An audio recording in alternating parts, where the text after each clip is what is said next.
Hoje o índice CNN vai falar da fragmentação partidária e distribuição dos votos nas capitais e grandes cidades, usando aquele conceito que o Antônio Lavareda nos explicou na semana passada do número efetivo de partidos. Já dou as boas-vindas ao meu grande amigo e parceiro aqui de índice CNN, Antônio Lavareda, para a gente olhar agora, Lavareda, o chamado efeito incumbente, isto é, se o fato de um prefeito ou uma prefeita concorrer a um novo mandato nessa cidade afeta a fragmentação. Vou trazer a nossa primeira arte aqui, Lavareda, com as capitais com maior e menor fragmentação partidária, por enquanto, na disputa de 2024, justamente para te perguntar sobre o efeito nessas disputas, Lavareda. Veja só, Yuri, em primeiro lugar, boa tarde a você, cumprimentando e mandando um abraço e cumprimentando os espectadores da CNN. Veja só a questão do efeito incumbente que nós começamos a conversar aqui na semana passada e relacionamos com isso que nós chamamos de efeito presença do prefeito, ou seja, de quem está sentado na cadeira sendo candidato à reeleição. E aí, à primeira vista, você vê alguns municípios, algumas capitais, em que nós temos um número expressivo de candidatos e, como tal, candidatos competitivos, um índice, o número efetivo de partidos, no sentido de candidatos elevados e, ao mesmo tempo, nesses municípios, nessas cidades, há incumbentes. Por que que isso se dá? Essa é a resposta que precisa ser dada. Yuri, a explicação vai pelo aprofundamento da análise. Nós temos, por exemplo, em Belo Horizonte, temos em Campo Grande, temos em Goiânia e temos em Belém um número expressivo desse NEP, número efetivo de partidos, e aí nós temos incumbentes. E temos em São Paulo também esse número, 3,92, quase 4. Mas isso não seria um pouco contraditório com aquela ideia de que onde você tem prefeitos candidatos, a competitividade é menor, porque os prefeitos retiram, como eu usei a expressão, retiram oxigênio disponível para a competitividade dos adversários, aí é que entram outros fatores. Por exemplo, Belo Horizonte, Campo Grande, Goiânia e São Paulo são capitais governadas por prefeitos que assumiram ao longo do mandato. Na verdade, eles foram eleitos como vice-prefeitos, Yuri. Ou seja, eles desfrutavam da chamada vantagem do incumbente, mas pela metade, porque eles tinham pouca taxa de conhecimento. A gente diz que o prefeito, o candidato, começa a sua campanha de fato desde o primeiro dia da administração. Eles não tiveram essa vantagem, chegaram depois, ninguém votou neles efetivamente. Até hoje, até esse momento, a taxa de desconhecimento desses prefeitos ainda é razoável nessas cidades. E aí escapa Belém. E qual é a característica de Belém?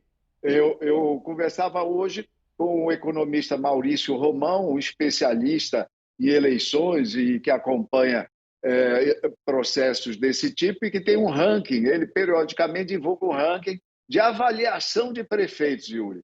E o prefeito de Belém, o prefeito Edmilson Rodrigues, que está na terceira posição na disputa naquela capital, é o último prefeito do ranking, é o prefeito que tem a pior avaliação.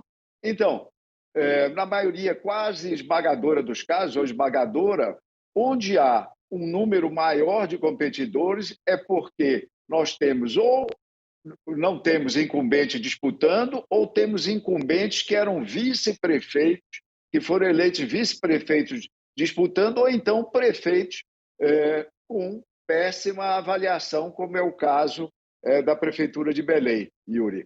Pois é, deixa eu aproveitar os números que estão aqui, Lavareda, ainda para falar das capitais, porque aí tem o outro lado da moeda. Nessas capitais em que há prefeitos candidatos à reeleição, e aí corrobora a sua explicação, prefeitos que foram eleitos prefeitos de fato 4 anos atrás e estão com boas avaliações. É o caso de Macapá, Recife, Salvador, Maceió, Rio de Janeiro, todas essas cidades que têm uma menor competitividade, têm prefeitos bem avaliados e que podem disputar um novo mandato.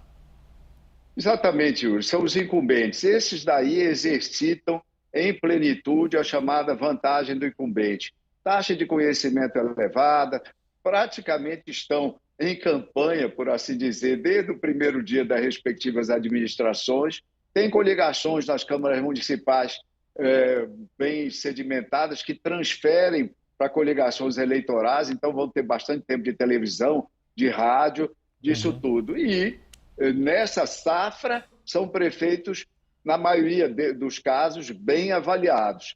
É óbvio que talvez não cheguemos esse ano, Yuri, àquele patamar histórico registrado em 2008, que eu costumo dizer que foi o ano celestial de reeleição de prefeitos. Porque, para você ter uma ideia, nós tivemos 67% dos prefeitos de todo o Brasil reeleitos, e nas capitais, Yuri, esse número chegou a 95%. Nossa. Eram 20 candidatos à reeleição, exatamente o mesmo número desse ano, e apenas um, prefeito de Manaus, Serafim Correia, não logrou se reeleger naquela oportunidade, Yuri. Nossa, impressionante. E ainda sobre esse assunto, Lavareda, quando a gente olha para as grandes cidades que não são capitais, isso também se repete, esse efeito? É a mesma coisa, Yuri. Você tem praticamente as mesmas variáveis em jogo.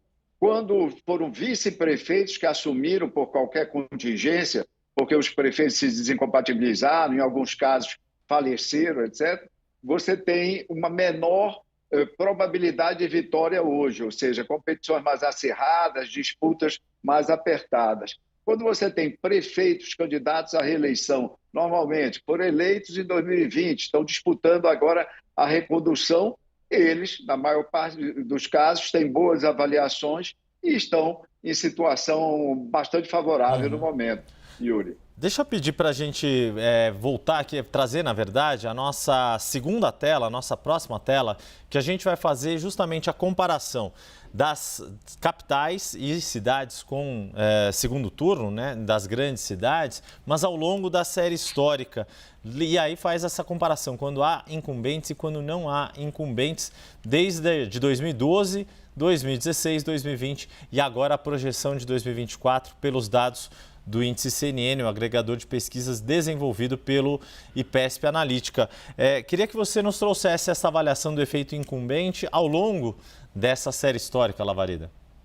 Você vê que nos anos, Yuri, você e os espectadores da CNN veem que todos os anos assinalados, a coluna azul, ou seja, sem o prefeito que está sentado na cadeira, sem ele disputar a eleição, essa coluna é mais elevada do que a primeira. Prefeitos que estão disputando em tom de azul claro ou verde, dependendo de como o espectador esteja vendo aí as cores do gráfico.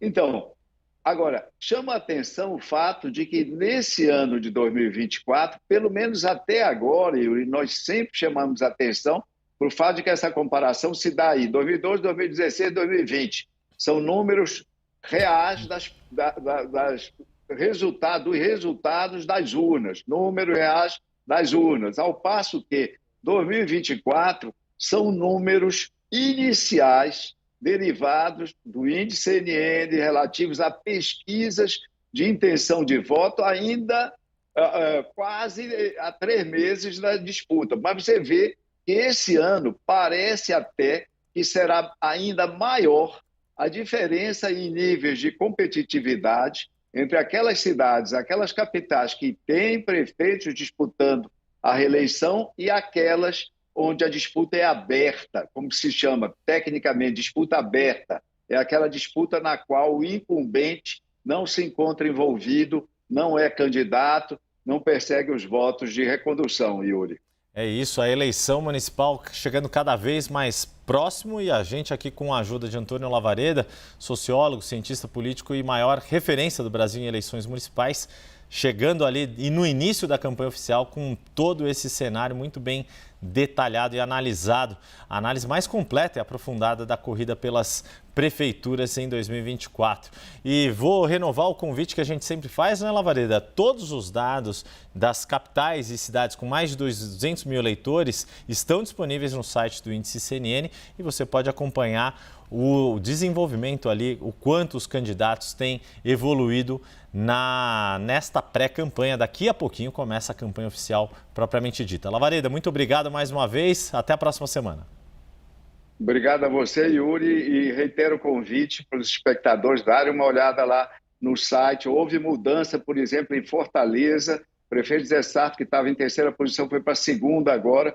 O candidato André Fernandes, do PL, foi para a terceira por sua vez, ou seja, recuou para a terceira. Há sempre mudanças lá, vale a pena acompanhar. É isso aí. Até mais.